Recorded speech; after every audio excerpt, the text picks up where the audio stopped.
Hello, everyone. Welcome to Chasing a Murderer. And please, if you haven't, make sure that you subscribe and make sure you push the like button if you like my material. I put in my old intro for those of you that remember it. Many of you liked it. As you know, I had to shorten it. So, right now, we are on part 126 of Life Beyond the Grave, which is attached to the Charle Vallow case. Charles Vallow. His life's been taken unexpectedly. According to Lori and Alex, it was in self-defense. Now, remember how Lori said, or she believes, that bodies, they fall like never-ending candy. If you die in this lifetime, no big deal. You just get a new body. But here's the problem. Whether or not she truly believes in that, that's a different story. For Lori, this is easy. It makes her life better.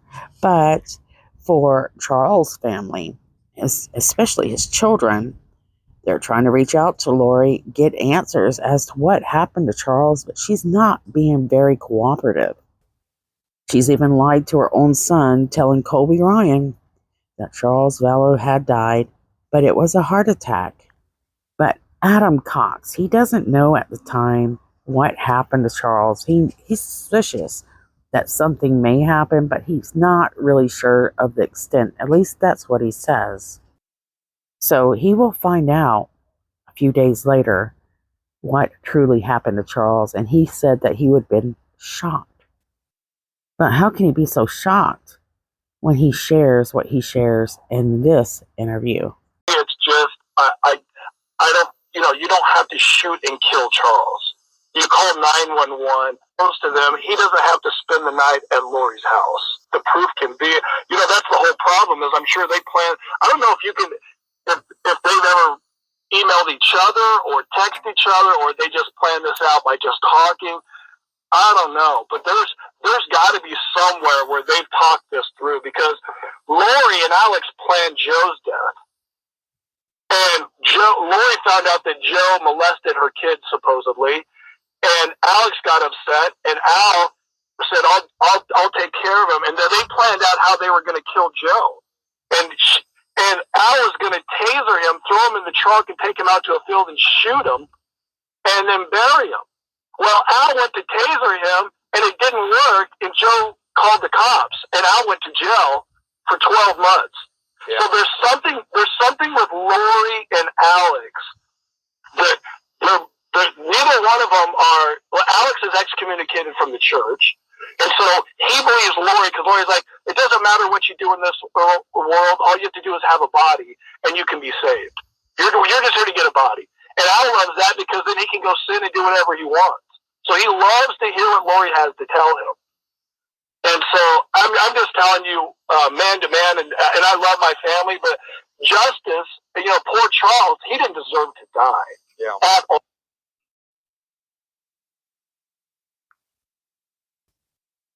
This is interesting to me because Adam kind of admits that he knew that Lori and Alex had planned to take the life of Joe Ryan, which I suspected all this from the very beginning when I started covering this case. Alex Cox served quite a bit of time behind bars for that act. And I bring this up again because I want you guys to understand this is something Lori was talking about murder way before she met Chad Daybell. As we know, Chad Daybell is not innocent whatsoever, but they tried to make Lori look like a damsel in distress. Someone who her mind was corrupted by these new teachings by this prophet. A married man, a father of 5 adult children, mind you, Chad Daybell. In fact, the evidence is so clear that Charles Vallow has a history of violence that in Chad Daybell's upcoming trial, most likely they will try to turn the tables and make it seem, I'm thinking, that her influence was the reason for Chad doing what he did, and that he is not responsible for the majority of what happened. Chad Daybell helps Lori Vallow plan or look into planning the cremation of Charles Vallow. And he has more than enough time to think about what's going on and figure out, hey, this is wrong. There are people's lives being taken so that Lori and I can have a future together.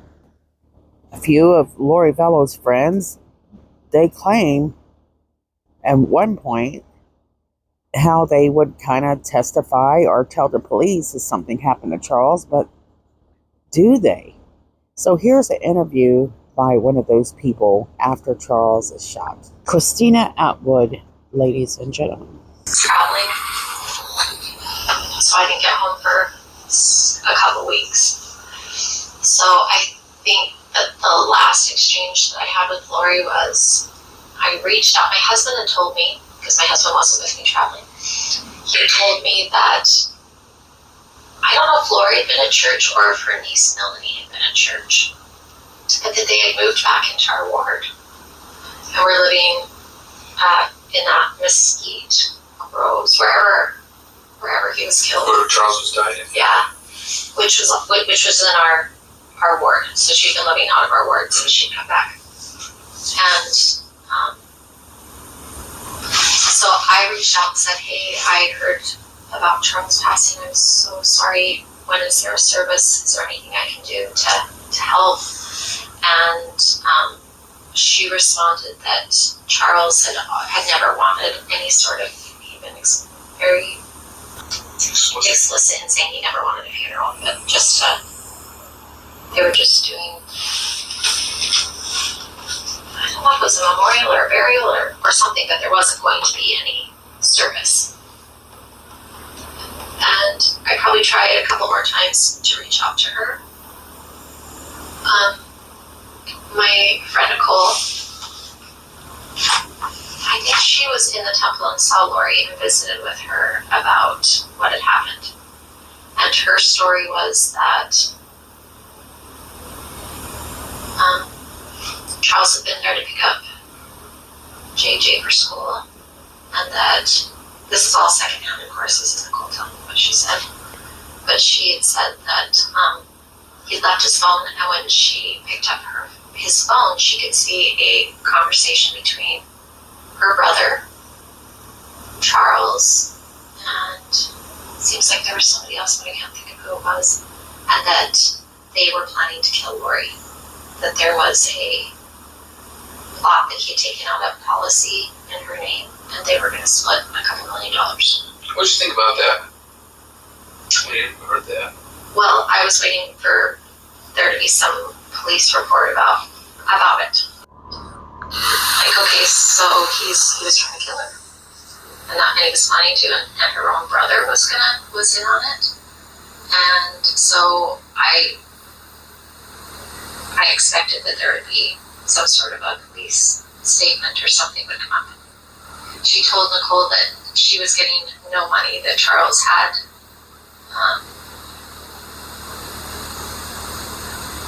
changed his will, so everything went to his sister, and so that now she was left holding all the finances for their business. It wasn't long before people figured out all you had to do was flip whatever Lori was telling other people, and it basically exposed her truth, her plans. In the past, we talked about like Charles was a financial planner and how he did really well on his own, but he'd hire people, and so they didn't have their own retirement kind of thing, but they had a lot of debt. And she would talk about how, they were in this big, beautiful house. I don't know if it's Gilbert or Queen Creek, whatever that big house was in, but that it was Charles wanted it for show, and that she didn't care if they were living in a small place or in a big place, but he had to, at a certain point, he was wealthy and doing well kind of thing. But she told Nicole that like she was in debt for all this money, and she was going to have to what to do. And also at the time she told her that she was being kicked out of her house and that people asked them to vacate. Oh, really? Christina is jumping a little bit ahead for us here, but just know that Joe, as we learned in the last video, told Lori that Lori and her 2 children would have to vacate the rental home that they were renting, or Charles was renting, because Charles was his friend. He was having trouble dealing with this, and he just wanted to get rid of it. She would have to move by the end of August. So Christina and Serena, did they ever come forward and tell the police about the poison? Well, I guess we won't never really know about this unless it comes out in court, or they come out and talk in an interview. Here's what Christina does share. I was waiting for the police to say that there had been a conspiracy, that they were going to kill her. Did you think that might happen? Having heard what you heard previously? Yeah, I did think it was possible. That's what had gone down. So let's jump back to June 9th, this meeting. Okay. The investigator wants her to go into detail about June 9th. And here's the scary part. Christina doesn't really want to go into depth. She is clamming up, and you can tell. So let's jump back to June 9th, this meeting. Okay. What else happened at this meeting? Yeah, I know you guys had dinner. Alex was there. You talked about stuff where you didn't want to talk. But what else took place that night? That's the extent of it. I mean, it was just her talking about some of her theories and ideas, and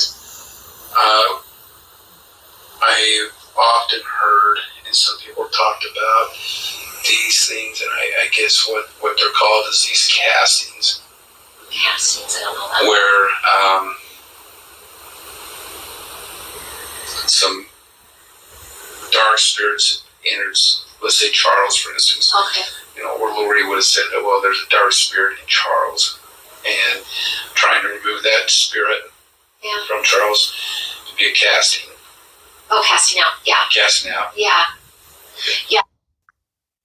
So we catch Christina acting like she's never heard the word casting. Just like she almost duplicates exactly how Melanie Gibb addresses that word when they ask her about it. Then she says, oh, casting out. I just wish these girls would just come forward and say, look, we had no idea they were going to go this far with this stuff, but we did hear some weird stuff. Let's jump back. There's a message that comes out later that Charles has actually sent to Lori, where you can tell that he's just wanting to get back with her, but he still has this feeling inside that should he? Anyways, let's just listen. Of 0842. Lori, I know you don't care how I feel, but just imagine this. How could my actions or breaking your heart result in what you've done? You accuse me of infidelity, but it's you who have been having an affair. It just keeps killing me. Maybe that's your goal. How can you live with yourself destroying our life, Mel and Brandon's? Probably Mel and Brandon too. Now add Chad Daybell family, and you've got a home run. The fact you will continue to go to the temple after all you've done shocks me. There really is something wrong with you. I really don't want to do what I have to do, but you have to be exposed for what you really are. You won't even deny it or talk to me as to your reasons. That's what's amazing to me. You could ally some of what's about to happen, but I don't think you will. Lying has become second nature to you. You have been impressive in blaming me for all that's happened. You have destroyed me. I've never been lower in my life. It's you that has done it. Please tell me why, please. I will slow or minimize what's about to happen. It's you who has caused it. We have a son to raise, but that's all we have in common. I will work with you in his best interest and will be there Monday evening. You owe me an apology for all the false accusations you've made. You know, I've been entirely faithful to you since the first day we met. I deserve an apology from you. Please respect that much. It was difficult for Charles to let go the woman of his dreams. In reviewing Charles's phone, there was a lot of obviously frustration and anger that he would start with, but then he would come back to a loving, gentle side and wanting to work things out and be more reasonable, if you would. Was Lori always responsive to his messages? Not always. In this particular case, there was no, I didn't see any denial or acceptance of the particular email that was sent, but they would still converse with each other. And looking at the next page there, are those also additional messages that were located? Yes, the additional messages going into July 1st, 2019 at 10:31. Charles to Lori, I'm going to Idaho first to meet with Tammy Daybell. Lori responds to Charles a minute later. She won't see you. She is my friend. She won't listen to you. Go ahead. You are ridiculous. Are you coming to JJ for the 4th or not? Charles responded to Lori July 1st, 2019 at 10:37. Then you tell me why you used my name and fictitious email to send a BS email about a book I am having him ghostwrite for me. It's fraud and a lie. There's no reason for it other than to get him in Arizona and have an excuse for his wife. Lori used manipulation, avoiding answering questions to make her way through what should be embarrassing to most people, being caught in a lie. For her, it didn't bother her. She was able to thrive. This doesn't make sense to me. So right before Charles is shot, this is what we learn. Messages are sent on July 1st of 2019. That is correct. And when did you respond to the report of a shooting? We responded to the report of the shooting on July 11th of 2019. And the jury from yesterday, when you arrived, Charles Vallow was in fact deceased. Yes, he was. Looking at that next page, did you also locate those messages on Charles' device? We did, yes. And can you read those messages? This would be the July 11, 2019, shortly before the murder of Charles Vallow.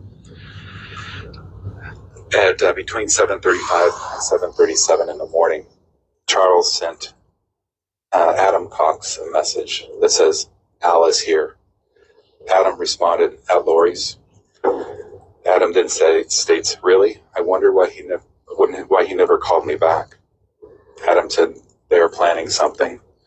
Charles responded, absolutely. We've heard this, but I just wanted to do a reminder because it's hard to keep up with all this. Charles' sons, the way that they find out father had passed away would be the next day. She texts them saying, hi boys, I have very sad news. Your dad passed away yesterday. I'm working on making arrangements and I'll keep you informed with what's going on. I'm still not sure how to handle things.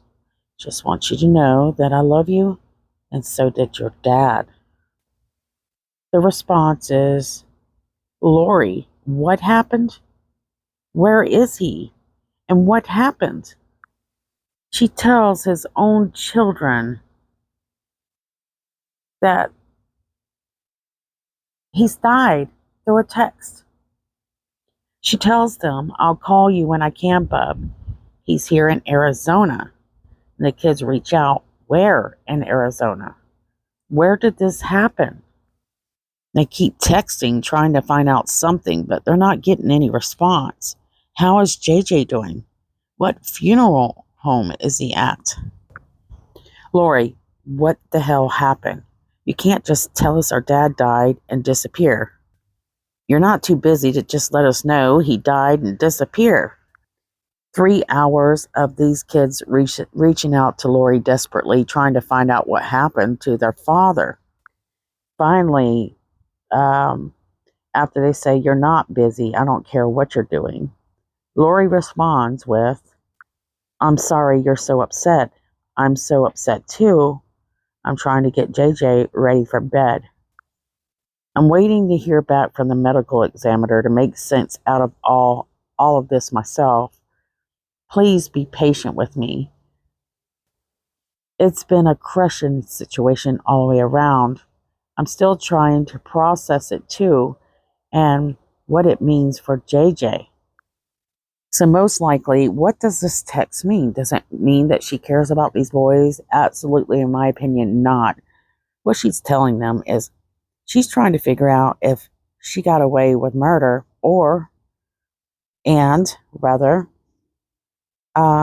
whether she's going to get the money, this insurance money that supposedly Charles left for JJ.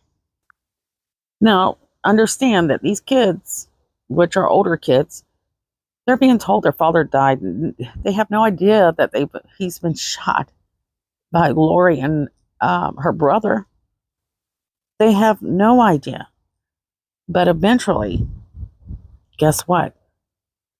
Their mother, Charle Vallow, knows. After suspecting something's odd, she starts looking around to find out that Charles has been shot. They're just not telling Lori that they know. He continues to text and say, "When and where is this funeral? And how did this all happen? I want an explanation." He sends a question mark, goes into the next day. Finally, later, Lori responds with, "I'm still waiting and working on arrangements and sorting things out the best I can. I'll let you know when I know." Still hasn't taken time after nearly 24 hours to call these kids and personally let them know what happened to their father. Lori continues to avoid telling the boys the truth. We're going into Sunday, July 14th, 11:04 a.m., and they're still sending question marks and texting, "Why aren't you telling me what happened? I've asked numerous times. Just tell me." "Okay, Lori, it's been 3 days. You let us know our father passed away over a text message. 3 days and we haven't heard from anyone." They continue to beg and ask the same question, "What happened to our father?" They tried to plead with her that they loved him very much, and that's why they need to know what happened. They said that they haven't even heard from Colby or Tylee. So the kids of Lori Vallow are ignoring them. They begin to wonder if JJ is safe and what does he know. Lori continues to ignore them. Suddenly, after over 58 days of being a missing mother for JJ, ignoring her son completely, she says she has to take care of him. She has to address his concerns. Well, just before this, Charles had concerns for JJ as well. Charles had experienced what it's like, what his sons are going through right now, of trying to reach out to Lori but not getting any response. He wrote, "I'm going to take action and continue to take care of JJ because I'm not getting any response from you. I have no other choice. I've taken away all his family here. It makes us both really sad. I really hurt for him. You're his mother. He misses you. Please agree to see your son, Charles." The family drama between Lori, her mother, and a few others continue. In fact, Lori is very upset that Adam Cox was going to help Charles do this intervention to try to help Lori and try to bring her back to her senses. I'm thinking that Lori discovers while she has Charles' phone, what she shouldn't have had after Charles has passed, and Janice is texting Adam's wife, Coco. Now remember, Adam used Charles, Charles paid for Adam's flight to Arizona. He had actually told his mother that he was using his wife's flight miles. Well, Lori finds out that's not true. And she wrote, Coco, that is sweet of you to let Adam use your miles to come down here. We enjoy him so much.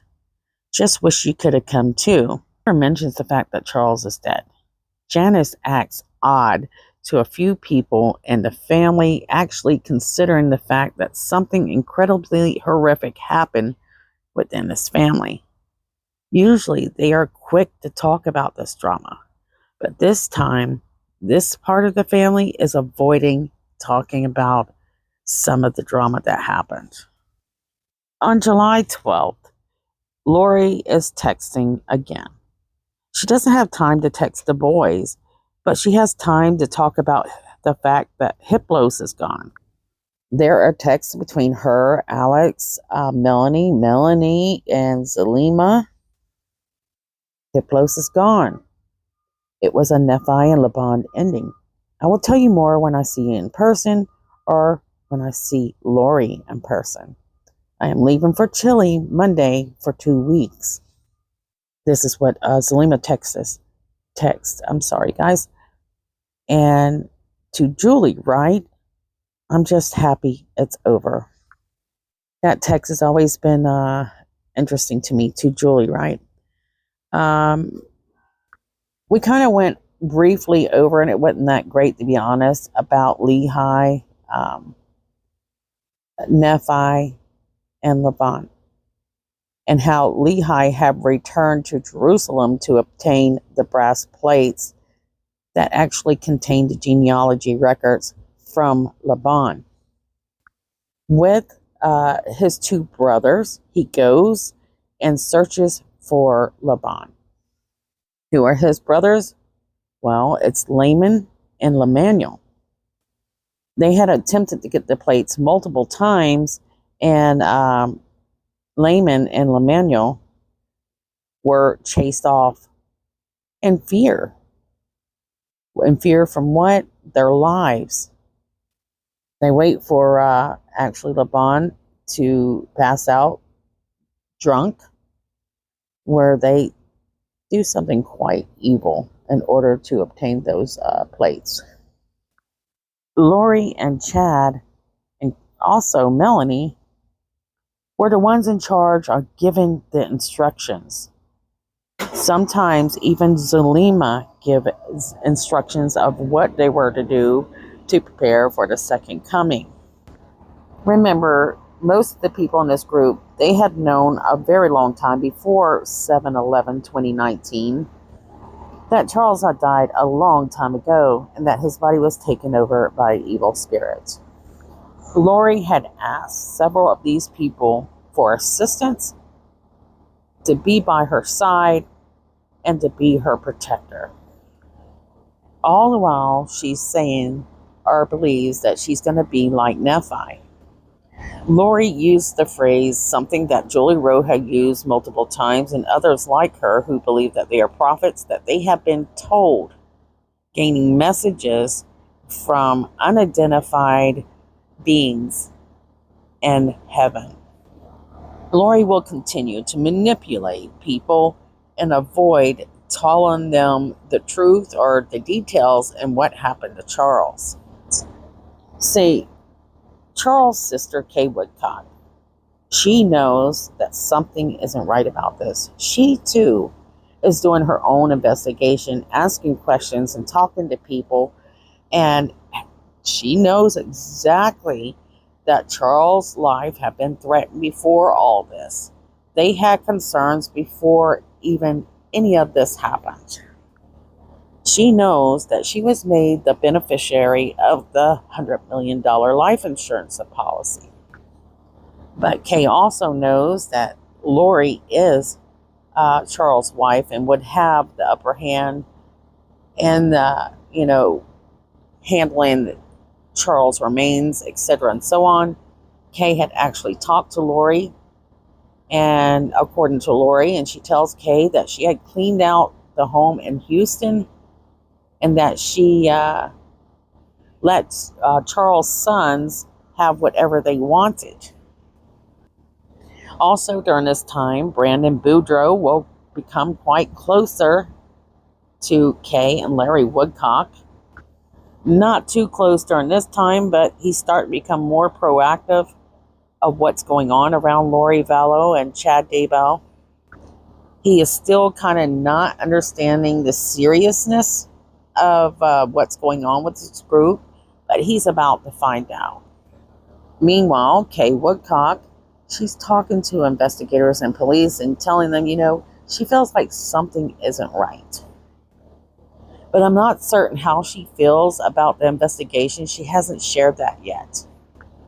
But I can tell you that many of us, after learning this story, were not very impressed with the investigation of Charles Vallow. I'm going to pause here. This one was quite long, and I know a lot of people are losing interest in this story simply because I've been doing this for 3 years, and I don't blame you. But it's just something I have to finish, guys. I feel like it's something that needs to be out there, and so I'm going to continue to do it. I'm thinking of you, Joe, Charles, JJ, and Tylee, and Tammy. Love all of you guys, and I'll see you guys soon.